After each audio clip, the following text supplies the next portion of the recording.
voice of marketing, in touch with positive people.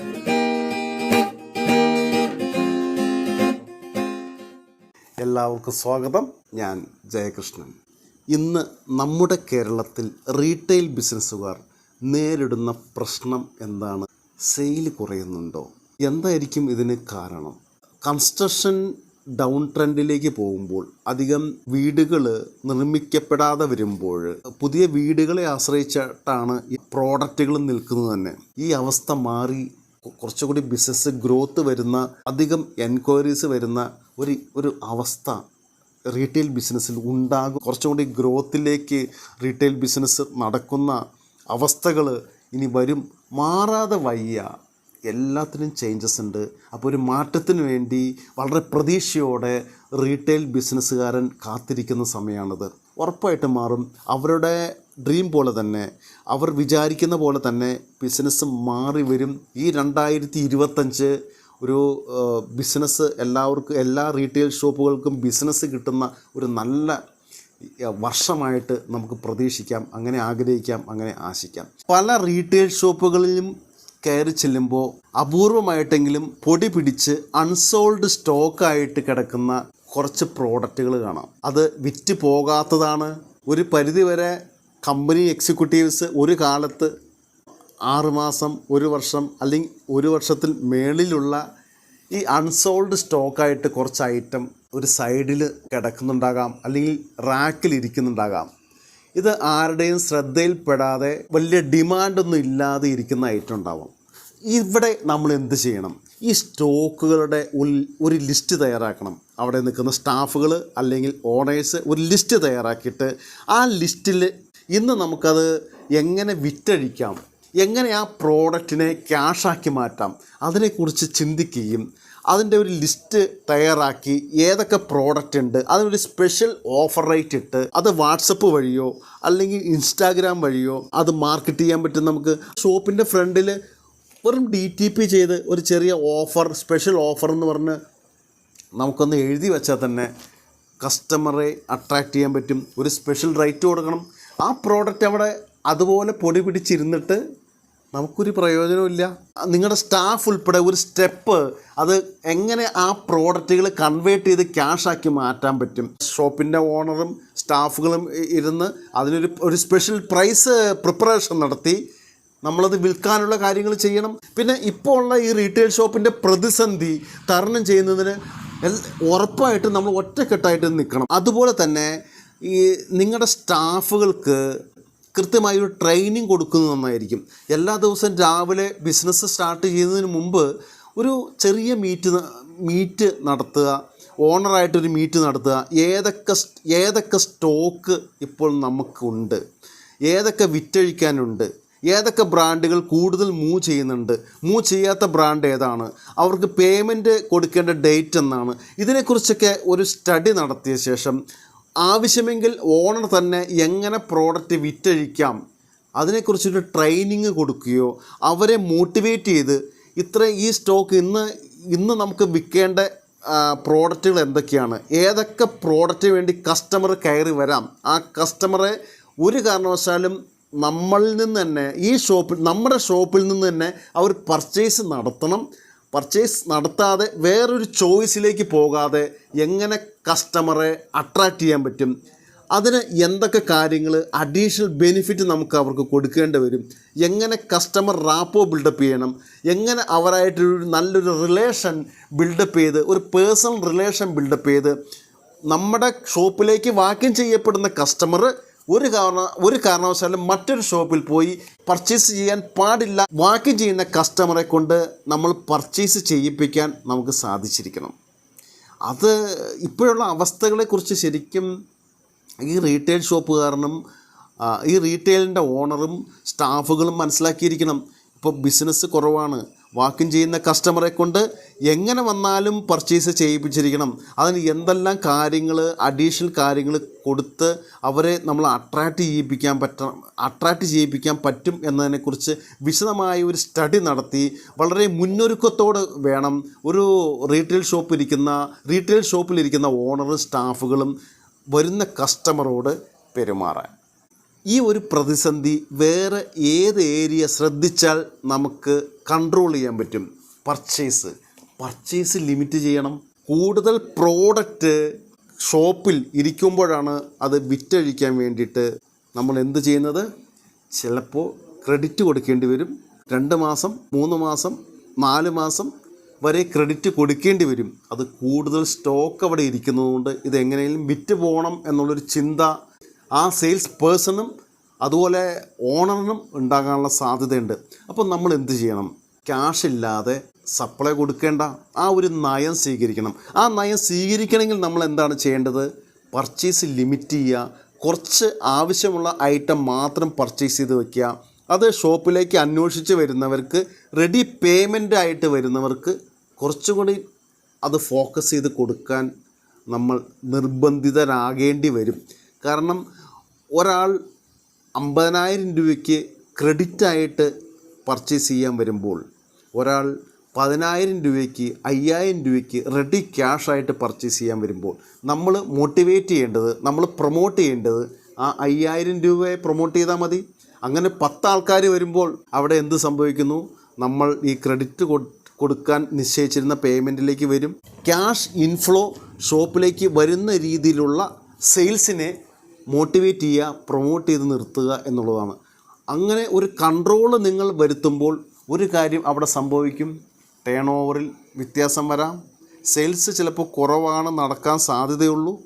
എങ്കിൽ പോലും നിങ്ങൾക്ക് കൊടുക്കേണ്ട പാർട്ടികൾക്ക് കൃത്യമായിട്ട് പേയ്മെൻറ്റ് കൊടുക്കാൻ പറ്റും. പേയ്മെൻറ്റ് കൃത്യമായിട്ട് കൊടുക്കുക എന്നുള്ളതാണ് ഒരു റീറ്റെയിൽ ഷോപ്പിനെ സംബന്ധിച്ചിടത്തോളം ജനമനസ്സുകളിൽ സ്ഥാനം നേടാനുള്ള ഒരു മാർഗം എന്നുള്ള കാര്യം നമ്മൾ ഓർമ്മയിൽ വയ്ക്കണം. ഈ പ്രോഡക്റ്റ് നമ്മുടെ കയ്യിലേക്ക് കിട്ടിയാൽ മാത്രമാണ് നമ്മൾക്കത് വിൽക്കാൻ പറ്റുള്ളൂ. നമ്മൾ അവിടെ ഇരിക്കുന്നത് ട്രേഡിങ് നടത്താനാണ്. ട്രേഡിങ് നടക്കണമെങ്കിൽ പ്രോഡക്റ്റ് കമ്പനി അല്ലെങ്കിൽ ഡിസ്ട്രിബ്യൂട്ടർ പ്രോഡക്റ്റ് നമുക്ക് തരണം. അങ്ങനെ പ്രോഡക്റ്റ് നമുക്കവർ തരണമെങ്കിൽ ഒരു ട്രസ്റ്റ്, ഒരു വിശ്വാസം അവർക്ക് നമുക്ക് കൊടുക്കാൻ സാധിക്കണം. ആ വിശ്വാസം എന്ന് പറയുന്നത് അവർ പറയുന്ന സമയത്ത് അല്ലെങ്കിൽ നമ്മൾ നിശ്ചയിക്കപ്പെടുന്ന സമയത്ത് ചെക്ക് ബൗൺസ് ആവാതിരിക്കുക, നെഫ്റ്റ് കൃത്യമായിട്ട് ചെയ്യുക, ക്യാഷ് വരുമ്പോൾ ക്യാഷിന് വരുമ്പോൾ കൃത്യമായി ക്യാഷ് എടുത്ത് കൊടുക്കുക. എങ്കിൽ മാത്രമാണ് ഈ ട്രേഡിംഗ് മുന്നോട്ട് പോവുകയുള്ളൂ. ആ റിയാലിറ്റി നമ്മൾ മനസ്സിലാക്കിയിരിക്കണം. അതുകൊണ്ട് പർച്ചേസ് ലിമിറ്റ് ചെയ്യുക എന്നുള്ള കാര്യത്തിൽ വളരെ ഫോക്കസ് ചെയ്യേണ്ടതുണ്ട് നമ്മൾ. അതുപോലെ ഈ പ്രതിസന്ധി ഘട്ടത്തിൽ നമ്മൾ ചെയ്യേണ്ട ഒരു കാര്യമാണ് ഫാസ്റ്റ് മൂവ്മെൻ്റ് ഉള്ള ഐറ്റം എന്തൊക്കെയാണെന്ന് നമുക്ക് റെക്കഗ്നൈസ് ചെയ്യാൻ പറ്റണം. ഉറപ്പായിട്ടും ഒരു റീറ്റെയിലർ ഷോപ്പിൻ്റെ ഓണർക്ക്, റീറ്റെയിൽ ഷോപ്പ് നടത്തുന്ന സ്റ്റോഴ്സ് ഓണറിന് അത് ഉറപ്പായിട്ടും ഐഡൻറ്റിഫൈ ചെയ്യാൻ പറ്റും. ആ റീറ്റെയിൽ ഷോപ്പിൽ നിൽക്കുന്ന സ്റ്റാഫുകൾക്ക്, അത് മെയിലോ ഫീമെയിലോ ആയിക്കോട്ടെ, അവർക്ക് കൃത്യമായിട്ട് അറിയാൻ പറ്റും ഏതൊക്കെ പ്രോഡക്റ്റാണ് എൻ്റെ ഷോപ്പിൽ മൂവ്മെൻ്റ് ഉള്ളത്, ഏതൊക്കെ പ്രോഡക്റ്റിനാണ് കൂടുതൽ ഡിമാൻഡ് നിൽക്കുന്നത്, അതിന് ഏതൊക്കെ സമയത്ത് ഏതൊക്കെ ഏരിയയിൽ നിന്നും ആളുകൾ വരാം, ഇതൊക്കെ അറിയാൻ പറ്റും. അതുകൊണ്ട് തന്നെ ഫാസ്റ്റ് മൂവ്മെൻ്റ് ആയിട്ട് പോകുന്ന ഐറ്റം മാത്രം എടുത്തു വയ്ക്കാൻ ശ്രമിക്കണം. അല്ലാത്ത ഐറ്റം എത്രമാത്രം നിർബന്ധിച്ചാലും, എത്രമാത്രം സ്കീമുകളുടെ കാര്യം പറഞ്ഞു വന്നാലും അതിനെ ഒഴിവാക്കണം, അതിനെ നെഗ്ലക്റ്റ് ചെയ്യണം. ആ രീതിയിൽ ഒഴിവാക്കാതെ എല്ലാം പർച്ചേസ് ചെയ്ത് വയ്ക്കുമ്പോൾ ഈ പറഞ്ഞ പോലെ ഔട്ട്സ്റ്റാൻഡിങ് കൂടും. നിങ്ങൾക്ക് പേയ്മെൻറ്റ് കൊടുക്കാൻ സാധിക്കാതെ വരും. പേയ്മെൻറ്റ് കൊടുക്കാൻ എങ്ങനെയാണ് സാധിക്കാതെ വരുന്നത്?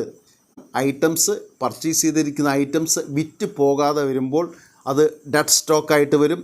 നമ്മൾ ആദ്യം സംസാരിച്ച അൺസോൾഡ് സ്റ്റോക്കായിട്ട് നിങ്ങളുടെ ഷോപ്പുകളിൽ ഒരു ഏരിയയിൽ ഒരു മൂലക്കയിൽ പൊടി പിടിച്ച് ഇരിക്കേണ്ടി വരും. അതുകൊണ്ടൊക്കെ തന്നെ ഫാസ്റ്റ് മൂവ്മെൻ്റായിട്ട് പോകുന്ന ഐറ്റം ഏത് ബ്രാൻഡായാലും അത് മാത്രം പർച്ചേസ് ചെയ്യാനുള്ള ഒരു പവർ നിങ്ങൾ ക്രിയേറ്റ് ചെയ്യണം. ആ രീതിയിൽ നിങ്ങളുടെ മനസ്സിനെ മാറ്റിയെടുക്കാൻ, ആ രീതിയിൽ നിങ്ങളുടെ മൈൻഡ് സെറ്റിങ്സ് മാറ്റിയെടുത്താൽ മാത്രമേ ഈ ബിസിനസ് മുന്നോട്ട് പോകൂ എന്നുള്ള ധാരണ, മുന്നോട്ട് പോകാൻ സാധിക്കുകയുള്ളൂ എന്നുള്ള കാര്യം ഓർമ്മയിൽ സൂക്ഷിക്കുന്നത് ഏറ്റവും നന്നായിരിക്കും. അതുപോലെ തന്നെ ശ്രദ്ധിക്കേണ്ട മറ്റൊരു കാര്യം പറയട്ടെ.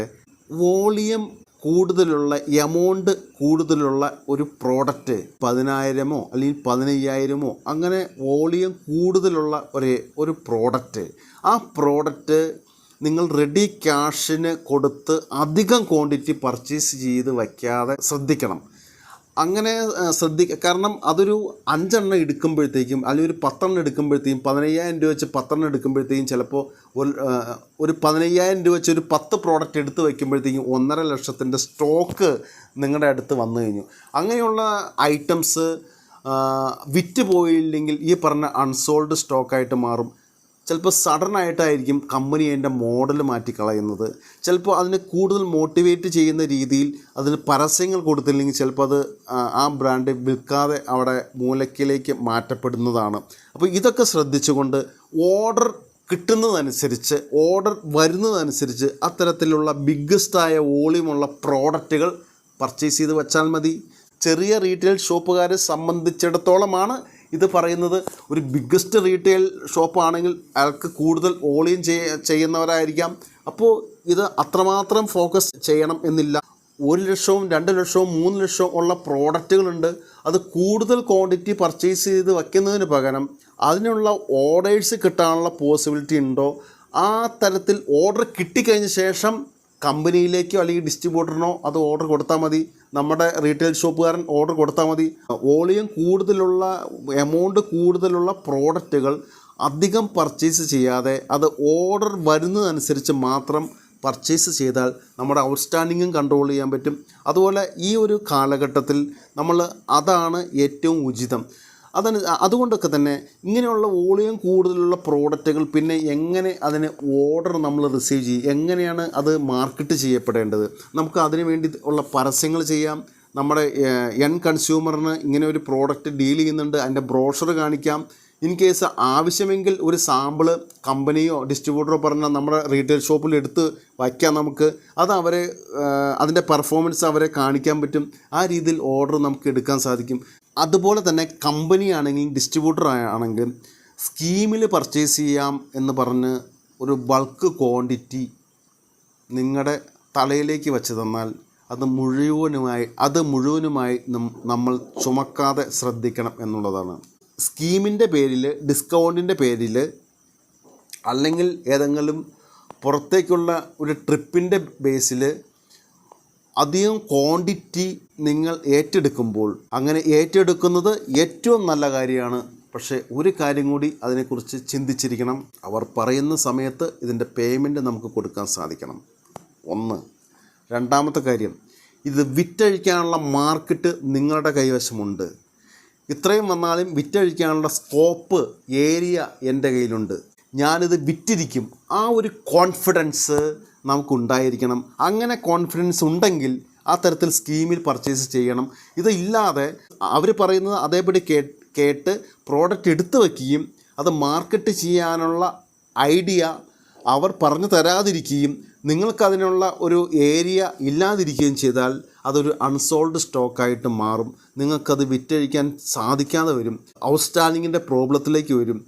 അവസാനം സ്കീമും ഉണ്ടാവില്ല. അവരായിട്ടുള്ള മാനസികമായ ഒരു അടുപ്പവും ഒരു ട്രസ്റ്റ്നെസ്, ഒരു വിശ്വാസം നഷ്ടപ്പെടുന്ന ഒരു അവസ്ഥയിൽ വന്നിട്ടുണ്ടെങ്കിൽ അത് വലിയൊരു പ്രശ്നമായിട്ട് മാറും. ശരിയല്ലേ? അപ്പോൾ ഇങ്ങനെയുള്ള കാര്യങ്ങളിൽ നിങ്ങൾക്ക് വിൽക്കാൻ അത് സാധിക്കും എന്നുള്ള പൂർണ്ണ വിശ്വാസം ഉണ്ടെങ്കിൽ മാത്രമേ ആ രീതിയിൽ പർച്ചേസ് നടത്താവുള്ളൂ. ഇതുപോലെ പർച്ചേസ് ചെയ്ത് വയ്ക്കുമ്പോൾ നമ്മൾ റീറ്റെയിൽ ഷോപ്പുകാരൻ എന്താണ്, എൻ്റെ എക്സ്പെൻസുകൾ എന്തൊക്കെയാണ്, എൻ്റെ ഇൻകം എത്ര ഇൻഫ്ലോ എനിക്ക് വരാനുണ്ട്, മാർക്കറ്റിൽ നിന്ന് കിട്ടാനുണ്ട്, ഇപ്പോൾ എൻ്റെ അവസ്ഥ എന്താണ്. സാധാരണഗതിയിൽ ഒരു റീറ്റെയിൽ ഷോപ്പുകാരൊക്കെ പറയുന്നൊരു സങ്കടമുണ്ട്. എനിക്ക് മാസം റെൻറ്റ് കൊടുക്കണം, അതൊരു 30,000 രൂപ വരും, അല്ലെങ്കിൽ 35,000 രൂപ വരും. അത്രയും സെയിൽ ഇവിടെ നടക്കുന്നില്ല, ഞാൻ എന്ത് ചെയ്യും? 6 സ്റ്റാഫുകളുണ്ട്, അവർക്ക് 1-ാം തീയതി അല്ലെങ്കിൽ 2-ാം തീയതി, അവർ കുടുംബമായിട്ട് ജീവിക്കുന്നതാണ്. 1-ാം തീയതി അല്ലെങ്കിൽ 2-ാം തീയതി അല്ലെങ്കിൽ 5-ാം തീയതിക്കുള്ളിൽ ശമ്പളം കൊടുക്കണം. ഇത്ര എമൗണ്ട് വരും. ഇലക്ട്രിസിറ്റി, എല്ലാ ലൈറ്റും കാര്യങ്ങളും ഇടുമ്പോഴത്തേക്കും ഇലക്ട്രിസിറ്റി നല്ലൊരു എക്സ്പെൻസ് വരും. ഇതുകൂടാതെ വേറെയുള്ള പിരിവുകൾ, എക്സ്പെൻസുകൾ അത് അഡീഷണലായിട്ട് വേറെ വരും. ഇതൊക്കെ കഴിഞ്ഞ് വേണം കുടുംബപരമായ കാര്യങ്ങൾക്ക് പൈസ ഞാൻ ഉണ്ടാക്കാൻ. ഞാൻ വളരെ പ്രയാസത്തിലാണ്. അപ്പോൾ നമ്മുടെ വരവ് എന്താണ്? പണ്ടൊക്കെ എൻ്റെയൊക്കെ മുത്തശ്ശിമാർ പറഞ്ഞ ഒരു കാര്യമുണ്ട്, വരവറിയാതെ ചെലവ് ചെയ്താൽ ഇരുപകൽ അറിയാതെ ഏകാദശി നോക്കും എന്നുള്ളൊരു ചൊല്ലുണ്ട്. അതുപോലെ നമ്മുടെ വരവ് എത്രയാണ് അത് മനസ്സിലാക്കിയ ശേഷം വേണം നമ്മൾ ഇങ്ങനെയുള്ള കാര്യങ്ങളിൽ ഇടപെടാൻ. അപ്പോൾ നമുക്ക് കൂടുതലായിട്ടുള്ള ഓർഡറുകൾ എടുക്കുന്നതും അതുപോലെ തന്നെ ആർക്കൊക്കെ പേയ്മെൻറ്റ് കൊടുക്കാനുണ്ട്, അധികം ഓർഡറുകളും അധികം എക്സ്പെൻസുകളും അധികം ബാധ്യതകളും നമ്മൾ ഷോപ്പിന് വേണ്ടി എടുത്ത് തലയിൽ വയ്ക്കാതെ നോക്കുന്നത് ഏറ്റവും നന്നായിരിക്കും. അതുപോലെ തന്നെ നിങ്ങളുടെ റീറ്റെയിൽ ഷോപ്പ് സ്റ്റാഫുകളും നിങ്ങളും കൂടി ഇപ്പോൾ ഡിമാൻഡായി നിൽക്കുന്ന പ്രോഡക്റ്റുകൾ ഏതൊക്കെയുണ്ട്, കൂടുതൽ ഡിമാൻഡ് വരാൻ സാധ്യതയുള്ള പ്രോഡക്റ്റുകൾ ഏതൊക്കെയുണ്ട്, അതിനെക്കുറിച്ച് എപ്പോഴും ഒന്ന് സ്റ്റഡി ചെയ്ത് വെക്കണം കേട്ടോ. ഏതൊക്കെ പ്രോഡക്റ്റുകൾക്ക് കൂടുതൽ ഡിമാൻഡ് വരാം, അല്ലെങ്കിൽ പരസ്യത്തിൽ മുൻപന്തിയിൽ നിൽക്കുന്ന പ്രോഡക്റ്റുകൾ ഏതൊക്കെ, കസ്റ്റമർ അന്വേഷിച്ച് വന്ന് എപ്പോഴും എൻക്വയറി ചെയ്തുകൊണ്ടിരിക്കുന്ന പ്രോഡക്റ്റുകൾ ഏതൊക്കെ, പുതിയ ബ്രാൻഡ് ഉണ്ടോ, പുതിയ പ്രോഡക്റ്റ് ഉണ്ടോ, അതിനെക്കുറിച്ചുള്ള അന്വേഷണാത്മകമായ മനസ്സുണ്ടാവണം. അതിനുവേണ്ടി റീറ്റെയിലറും നിങ്ങളുടെ സ്റ്റാഫുകളും ഒന്നിച്ചിരുന്ന് ഏതൊക്കെ പ്രോഡക്റ്റുകൾക്ക് വേണ്ടി അന്വേഷണം വരുന്നുണ്ട്, അത് കൃത്യമായി കസ്റ്റമറുടെ റിക്വയർമെൻറ്റ് എന്തൊക്കെയുണ്ട്, അത് കൃത്യമായി ഒരു ഡയറിയിൽ നോട്ട് ചെയ്ത് വെച്ച് ആ പ്രോഡക്റ്റ് നിങ്ങൾക്ക് പർച്ചേസ് ചെയ്ത് ഷോപ്പിൽ വയ്ക്കുകയും അത് കൃത്യമായി റീറ്റെയിലർ കാണാവുന്ന രീതിയിൽ അത് ഷോ ചെയ്യിപ്പിക്കുകയും ചെയ്താൽ ആ കസ്റ്റമർക്ക് അത് പെട്ടെന്ന് ഐഡൻറ്റിഫൈ ചെയ്യുകയും, അല്ലെങ്കിൽ അത് ആവശ്യമുള്ള കസ്റ്റമറെ നിങ്ങൾ വിളിച്ച് ഇങ്ങനെയുള്ള പുതിയ പ്രോഡക്റ്റ് വന്നിട്ടുണ്ട്, നിങ്ങൾക്ക് ഇവിടുന്ന് പർച്ചേസ് ചെയ്യാം, അങ്ങനെ ഒരു റിലേഷൻ, അങ്ങനെ ഒരു റാപ്പ് ബിൽഡപ്പ് ചെയ്യുന്നത് നിങ്ങളുടെ ബിസിനസ് ഡെവലപ്പ് ചെയ്യാൻ വളരെ നന്നായിരിക്കും. കേരളത്തിലെ റീറ്റെയിൽ ഷോപ്പുകളിൽ വന്നുകൊണ്ടിരിക്കുന്ന ഈ ചെറിയൊരു പ്രതിസന്ധി തരണം ചെയ്തിരിക്കും. അതിന് കലിബറുള്ള, അതിന് കഴിവുള്ള, ക്വാളിറ്റിയുള്ള റീറ്റെയിലറാണ് ഇന്ന് കേരള മാർക്കറ്റിലുള്ളത്. നമ്മുടെ കേരള മാർക്കറ്റ് പോലെ തന്നെ ഇന്ത്യൻ മാർക്കറ്റ് വളരെ ശക്തമാണ്, സുശക്തമാണ്. ഇന്ത്യൻ മാർക്കറ്റ് എന്ന് പറയുന്നത് വളരെ ബിഗ്ഗസ്റ്റായ മാർക്കറ്റാണ്. അതുപോലെ തന്നെ നമ്മളെ കേരള മാർക്കറ്റ് ഉറപ്പായിട്ടും ഇത് തിരിച്ചു വന്നിരിക്കും. റീറ്റെയിൽ ബിസിനസ് കൂടിയിരിക്കും എന്നുള്ള കാര്യത്തിൽ യാതൊരു ഡൗട്ടുമില്ല. എല്ലാ പെയിൻ്റെയും എല്ലാ പ്രയാസത്തിൻ്റെയും ഒടുവിൽ നമുക്ക് സക്സസ്സിലേക്ക് നമുക്ക് എത്താൻ പറ്റും. സക്സസ് എന്ന് പറയുന്നത് ഉണ്ടാവുന്നതല്ല, ഉണ്ടാക്കുന്നതാണ്. All the best.